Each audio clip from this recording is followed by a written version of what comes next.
spores that travel in the air, and it comes in and it gets onto the stalk, onto the leaf of the stalk, and it travels down through the stalk, down into the predator, and basically rots the predator. The blight swept west across Europe, killing 50,000 in Belgium, an even greater number in Germany. In Scotland, tens of thousands emigrated to escape the hunger. But none of this compared to what would happen in Ireland.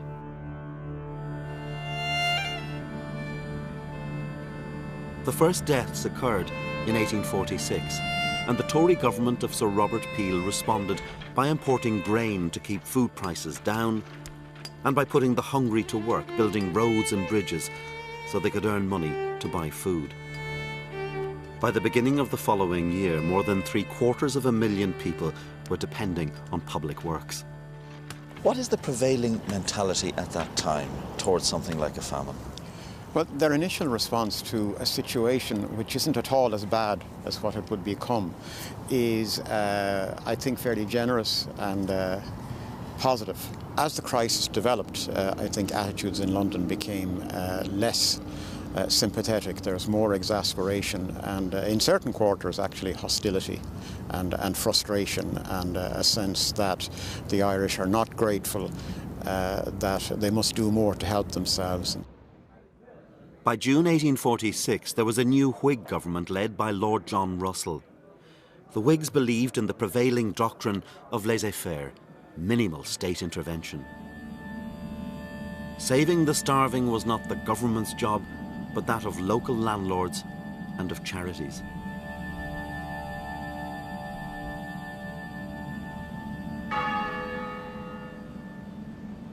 And so, as the crisis deepened, government support for public works was removed.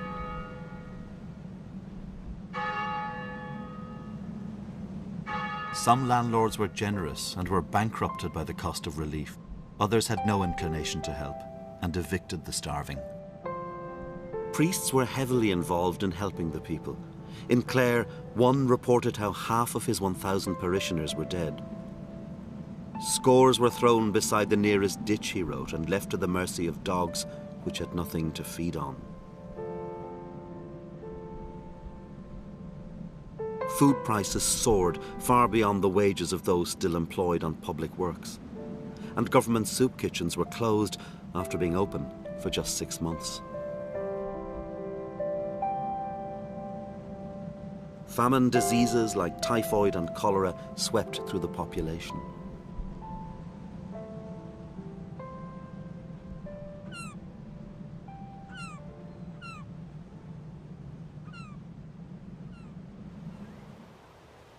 The workhouses, paid for by the landlord's rates, were besieged by starving people. Overcrowding became endemic in many of these places. Workhouses would become mansions of the dead. A visitor to the Fermoy workhouse wrote of how a pestilential fever was raging through the place, and all the horrors of disease were aggravated by the foul air. On the day of that visit, 30 sick children were found crammed into just 3 beds. With crops failing, the poor fell behind in their rents. Tens of thousands were evicted.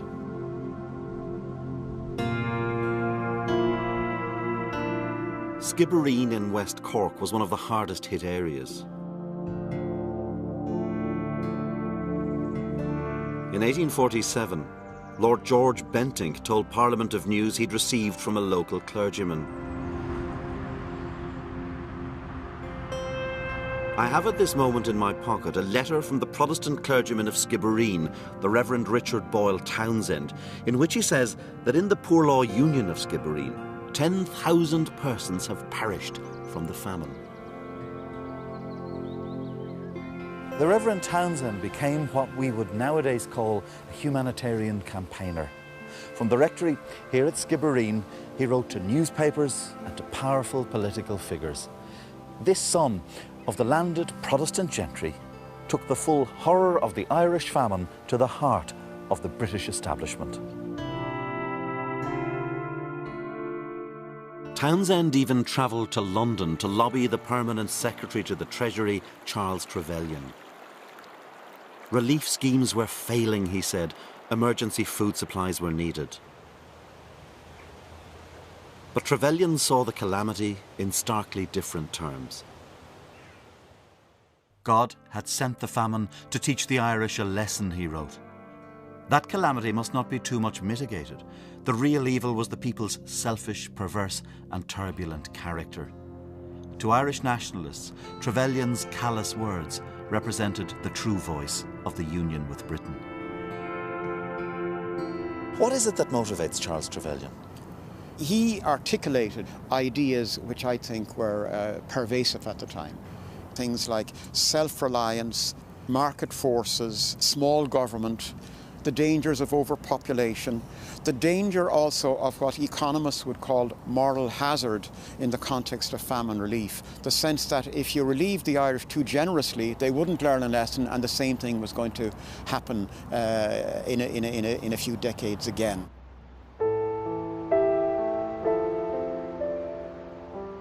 Reverend Townsend's lobbying brought newspapermen and a number of influential public figures to West Cork. He showed them the cabins of the dying and the mass graves. Reverend Townsend brought his visitors to this graveyard. Here they saw the horse-drawn carts pull up with corpses. They saw them being emptied into the ground, layer upon layer, without coffins. In this one mass grave lie the remains of 9,000 people.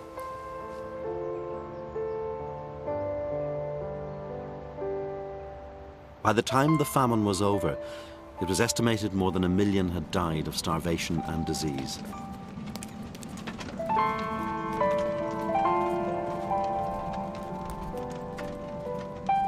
Among them was the Reverend Richard Boyle Townsend. He died from typhus, contracted from those he had been helping.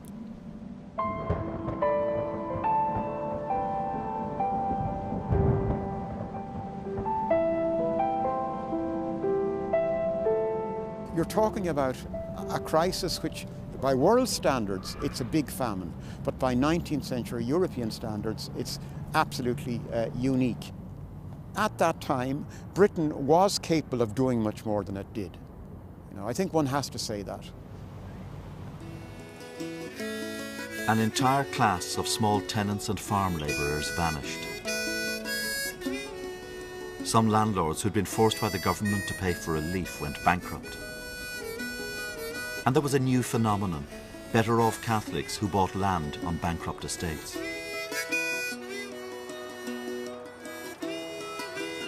More than 1 million of the poor took to the emigrant boats.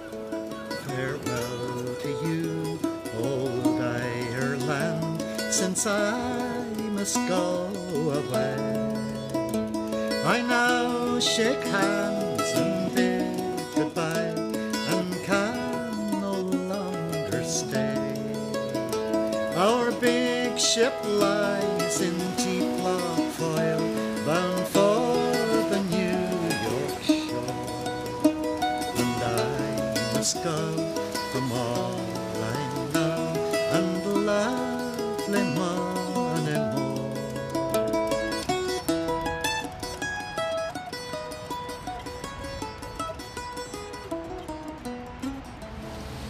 For many emigrants, this was their last sight of the Irish mainland. Ahead of them lay the Atlantic with all its hardships.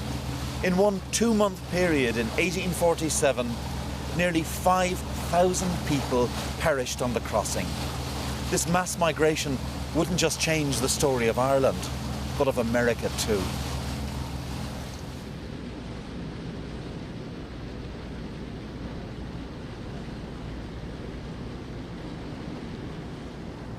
The story of Irish Catholics in America is a mix of romantic fable, phenomenal social advancement, and hard politics.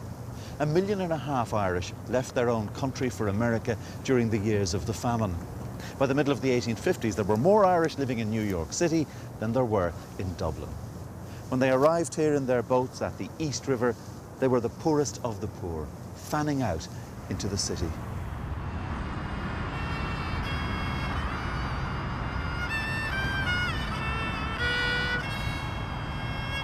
America was absorbing millions of refugees from hunger and political crisis from across the world.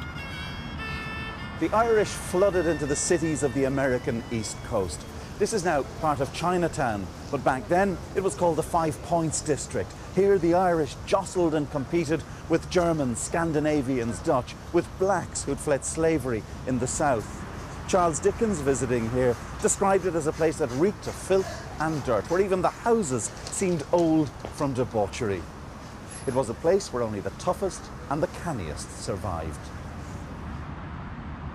The Irish come off boats down in the East River here in the 1840s, the lowest in terms of social status. And yet within a decade that's changed. How do they do it? Well, they do it because they bring with them something intangible, and that is a capacity for political organisation, which they've acquired under the tutorship in the way of Daniel O'Connell over the previous 30 years. No other people were able to organise themselves at so low a social level. And within a decade of arriving, they had become the driving force in New York politics. Many would find their political outlet in the salons of the American Democratic Party. But others among the Irish, embittered by the cruelties of the famine, were looking back towards home.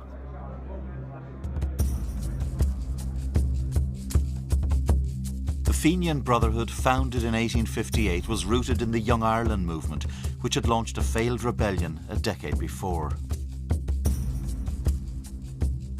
They set about raising political support and funds for a new revolution. By 1863, they were powerful enough to command large audiences at meetings in the prestigious Cooper Union, one of the great theatres of American political rhetoric, where Abraham Lincoln had once spoken.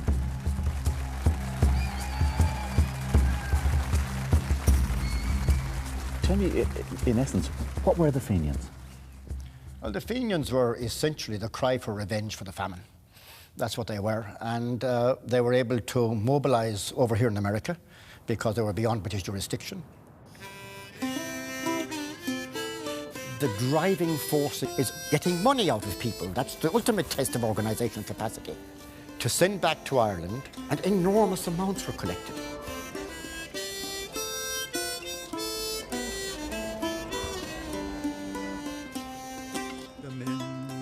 Boy to the war is gone, in the ranks of death you will find him.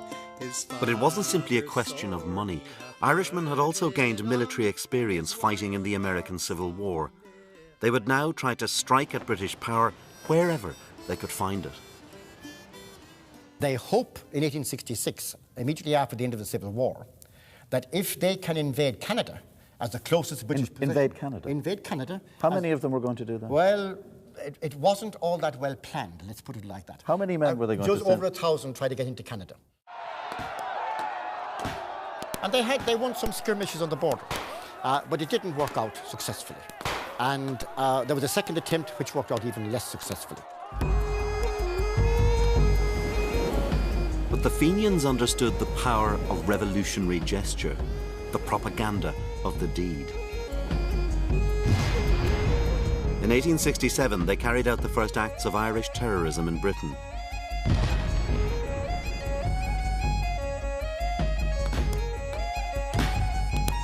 When the accused were executed, they became martyrs whose deaths and ideas would inspire future revolutionaries.